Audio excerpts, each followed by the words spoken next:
Communication is a big part of our lives. Conversation with others. Are you able to see that a conversation can produce stress or it can expand your consciousness? Welcome to Inner Peace Place, and today we're going to discuss how you and I can learn to modify our old habits of becoming involved in a conversation and just letting it rule us, as opposed to us guiding the conversation in the most peaceful direction for us at that time. So when you open your mouth, understand power is coming out. Power of the word itself, which we've talked about in a previous time. But for this talk, I want to talk about or mention how a conversation, the whole entity, how large it is.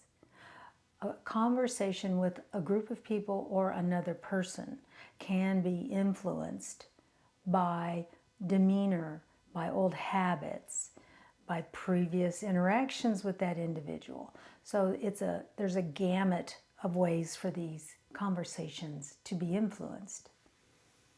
So every single time you open your mouth, I wish I could remember this.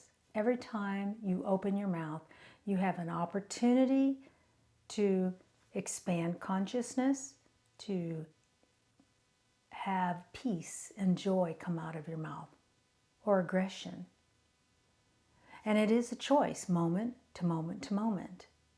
So, for example, if you had a conversation with one person and then you went into a different room and now you're starting another conversation, are you bringing the energy of that previous conversation?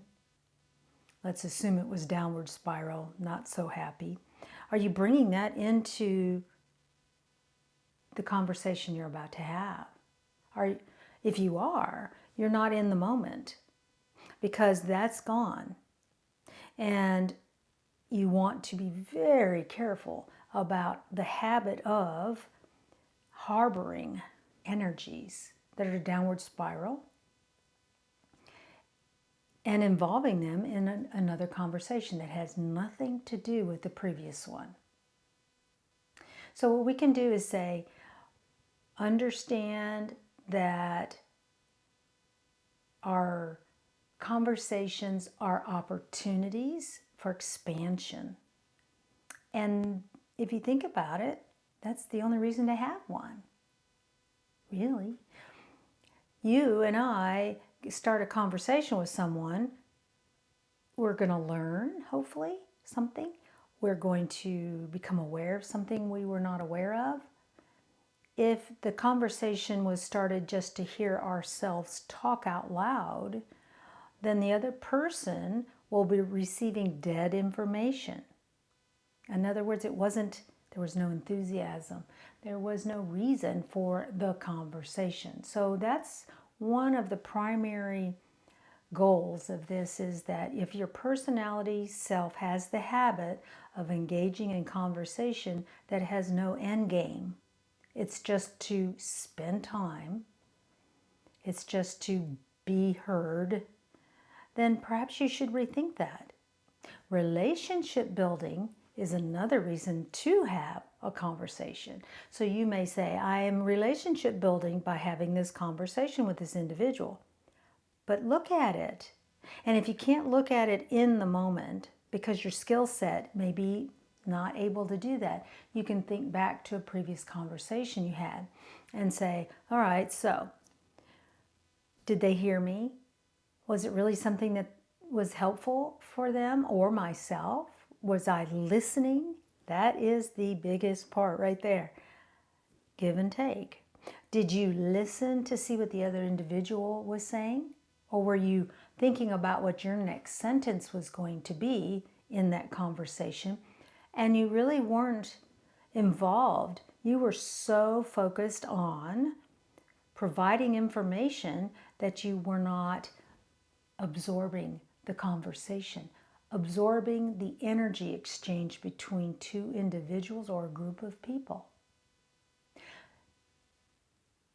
It's habit for us to just start talking. and to stop and think, does this person want to hear this? Does this person need to hear this? Is this joyful? Are you one of those people that likes to say, oh, I just heard this on TV, or I just heard this from a friend, and oh, la, la, la, la, la. You think that's a conversation. And what you're doing is spreading, perhaps, downward spiral energy. Now, that is a way of being. Many people are that way. But is that what you want to be known for? Is that how you define yourself? Are you a joy-filled, uplifting individual for those people around you? Do you initiate conversations that are helpful and expansive and that involve the entire group instead of just isolating to one individual? Sometimes that's appropriate, but a lot of times you're not paying attention to this individual and they feel hurt. So be very careful. Groups of people versus one-on-one conversation. It's an opportunity. It's a habit that we want to say, I'm going to walk around as a package deal. I have my personality self and my spirit guidance, and I bring that package to every conversation that I have. That way I know that I will not have walls of protection up or feel defensive or attacking individuals. I'll be balanced. I'll be joyful. And hopefully I'll be interesting to the people around me. We have habits which are good. Not all habits are bad, and we do need habits to live in this life that we have on the earth plane. But look at your own personality habits when you communicate with other people. You want to step back and pretend that you're watching yourself talking. Just because somebody is in your space doesn't mean you have to start a conversation. Relationship building could be just from being in the same place, enjoying whatever else is going on, as opposed to speech going to that individual, a lecture type of speech. Now, if you're conversing with an individual, asking them questions to have them expand that don't sound aggressive is a beautiful way to expand a relationship. But remember, you don't have to say anything. Your energy exchange with the other individual can produce some lovely relationship building time. The most important activity that you can do when you're engaged in a conversation is listen. Listen to what's being said. Listen to what's not being said.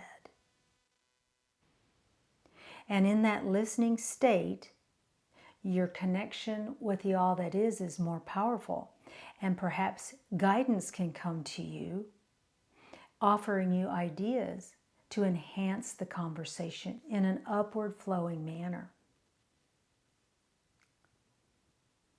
It isn't easy or natural for many, many people to have upward flowing conversations. So rather than running away from those people that you and I know, see if you can play a new game with holding a space. And by space, it means an acceptance, an energy of acceptance of that individual, so they won't feel that they need to control the conversation or manage anything in the environment. If people feel comfortable with you, you'll find that more and more, slowly but surely, conversations can take an upward flowing direction and not be quite so combative. If their habit is ingrained, it may take some nudging on your part or gently pulling the subject of the conversation into a more enlightening type of area. Conversation for the sake of making noise is never going to be helpful to anyone. So step back, look at your conversations that you're having. Don't judge them, just watch. And maybe spend a day doing that. And come back in the evening and go, okay, that was a pretty good, that one wasn't so good. Maybe I should, next time I see this individual, I could start with this, or perhaps take a deep breath and get ready for that relationship to build in a positive way. Obviously, there are some relationships that are not mendable in the traditional sense. So conversations with those individuals probably are fraught with chaos. And so stepping back and rehearsing, learning what the triggers are for that individual might be helpful to you. Understand that there is a lot of power behind the words. Present yourself as a safe, reliable, trustworthy individual for all of your conversations, and you'll find that your inner peace will grow day in and day out. Love and light to you and your path, and I'll see you next time. Bye-bye.